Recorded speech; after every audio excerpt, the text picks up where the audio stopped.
The two made it down the block to the field, then each turned sideways to slide between chunks of the fence, Shaitan going first. On the other side, both took off their belts and pouches.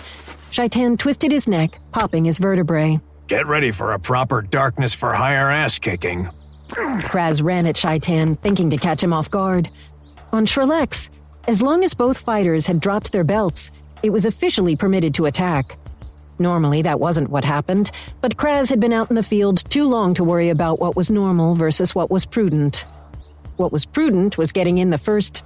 The sledgehammer that punched him in the gut came out of nowhere and sent him stumbling back 5 steps before he lost his footing and fell. He allowed the momentum to throw him into a somersault and got back up, his hands ready to punch, and was surprised.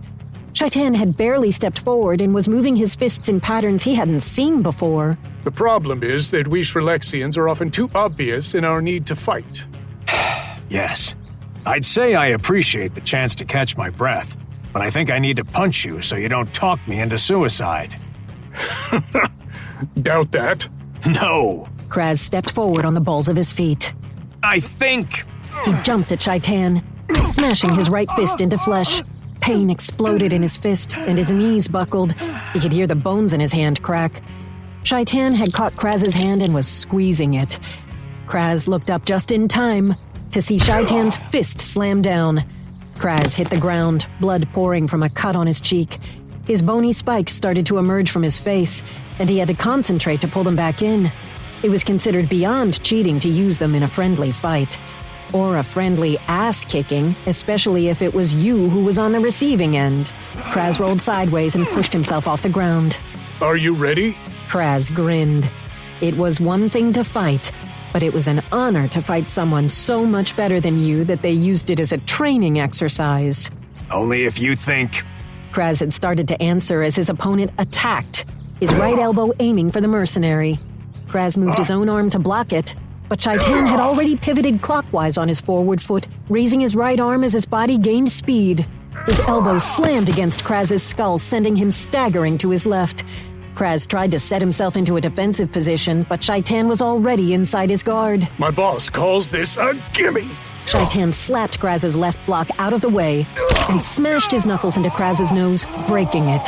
Kraz tried to back up, but this just allowed Shaitan to set one leg and lash out with the other, kicking him in the chest. The impact jetted him 10 feet backward, where he crashed into the ground with the air knocked out of him. The problem... Kraz tried to remember which side Shaitan was coming from so he could roll the opposite way. Too late. Shaitan grabbed Kraz by the throat. Is that sometimes a lack of scars just means that your opponent has truly incredible medical care. Kraz felt his feet leave the ground as Shaitan lifted him into the air. He ritually popped Shaitan's forearm twice and was let go to land on his feet.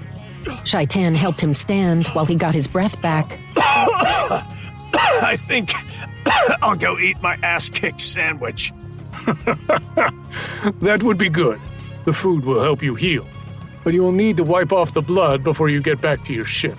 Kraz shook his head. No, let them know I got my own ass kicked. It'll help some of them realize there's always someone out there who can hand your ass back with change if they want. I misjudged you. My mistake. It happens. He clapped Kraz on the shoulder as he walked past him. I've got to get back to my family, so take care of yourself. Kraz turned to watch his fellow Shrillexian stride away. Any words of wisdom? It was customary, if a fellow beat you soundly, to ask for advice to help you improve your fighting. Shaitan turned and eyed Kraz a moment, considering his words before speaking. Anyone can bring death, but if you want to know true death, well, she dresses in armor, and her eyes glow red. When death comes for you, ask forgiveness. She just might have pity. He finished speaking, turned sideways, and slipped back through the fence.